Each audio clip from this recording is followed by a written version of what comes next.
Do you know that Africa has been put in a structural trap by Western colonialism that led to the results many parts of Africa is still facing struggles like poverty, malnutrition, and instabilities? Listen to African expert Fidel Kobo explains. There's a very simple, straightforward explanation, which is the colonial legacies. And of course, a lot of people say, well, come on, colonialism is over. It's been, several decades since independence, but we have the unfinished business of decolonizing economic structures. So I focus on the economic structures that actually produce the results that we're looking at.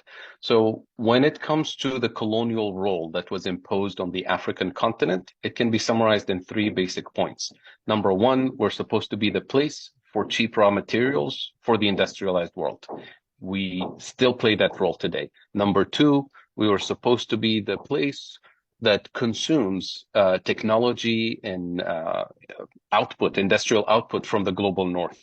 We still play that role today. And number three, and most importantly, we're supposed to be the place where obsolete technologies, assembly line manufacturing that is no longer needed in the industrialized world is outsourced to us under the label of development, cooperation, job creation, technical assistance, all of that. But effectively, what it does is that it permanently locks us at the bottom of the global value chain. That was the role we played during colonial times. And unfortunately, that is the role we continue to play today. So colonialism, of course, was not a system for development. It was not designed to achieve sustainable development goals or a just transition or justice or anything. Colonialism was a system of extraction, of abuse. We should not be surprised that the same colonial structures, economic colonial structures that persist today are producing these bad results of malnutrition, of poverty, of socioeconomic exclusion. So that's why in the context of the just transition and the context of decarbonization, we always say we cannot decarbonize a system that hasn't been structurally and economically decolonized yet. And when it comes to kind of the visible manifestation of these problems, the issue of external debt, that is debt denominated in foreign currencies, in dollars and euros. It is a serious problem because it takes a huge amount of fiscal policy space that doesn't allow our governments to invest in the building blocks of development and prosperity, such as basic health and education and infrastructure, because we have to prioritize paying the external debt. But external debt is actually a symptom of deeper structural issues that have colonial roots. Number one, food deficits. Number two, energy deficits. And number three, manufacturing deficits. And I can explain each very briefly so we can understand why these are fundamental. When I say food deficits, according to UNCTAD, the UN Conference on Trade and Development, Africa today imports 85% of its food. 85%. When less than 100 years ago, during colonial times, we used to be the breadbasket for colonial powers. And what happened is that there's a redesign of the system as soon as we gained independence. In 1955, for example, in Europe, at the Treaty of Rome meeting, the Europeans said we have a food security problem for Europe because they were so dependent on Africa. And that introduced the common agricultural policy, which is in place to this day. So what is CAP? It's heavy agricultural subsidies to produce the core crops in Europe, such as corn and wheat and soybean and the core food security items. And of course, it wasn't just Europe that did that. It was the United States, Canada, Australia, the former Soviet Union, which is why Russia and Ukraine today dominate the grain industry. And what it did is that it forced African farmers out of business because they couldn't compete with the subsidized wheat and corn coming from the global north.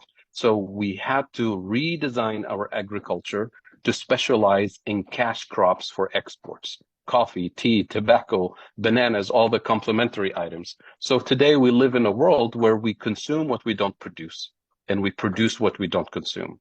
And that's why we have real food insecurity on the African continent and the rest of the global south, obviously. So that's the food deficiency.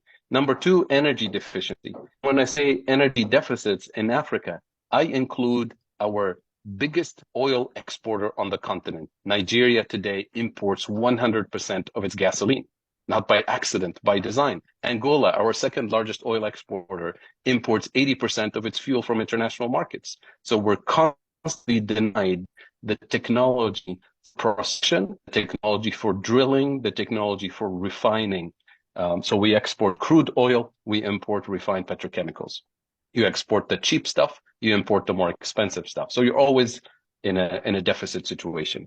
And finally, the manufacturing deficits, the fact that the only type of manufacturing base that we were allowed to have is the kind where we have to import the machines, we have to import the fuel to power the factories, we have to import the intermediate components to be assembled with low-cost labor, and we even import the packaging.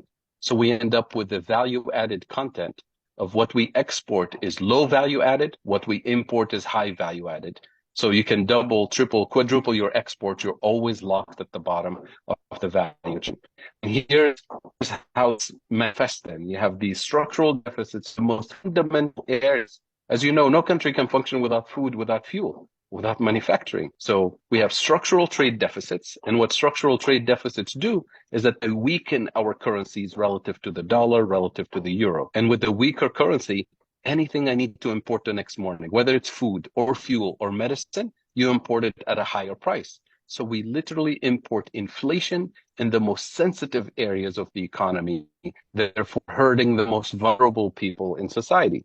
And that immediately forces our governments into a defensive position to protect the most vulnerable. So what do? We subsidize food, we subsidize fuel, which makes sense to protect the most vulnerable, but you can't do that for 8 decades. And we ask our central banks to stabilize the exchange rate, to fight inflation. And the way they do it is by using a band-aid solution, which is borrowing more dollars.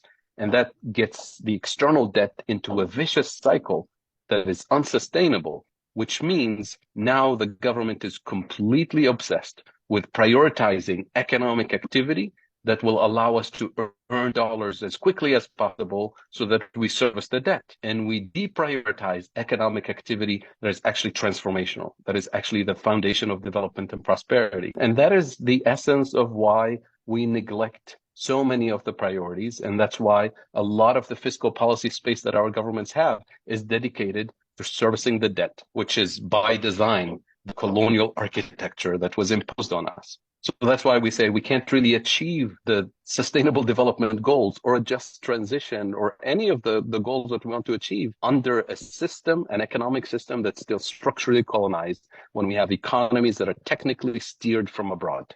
Subscribe for more analysis on world news.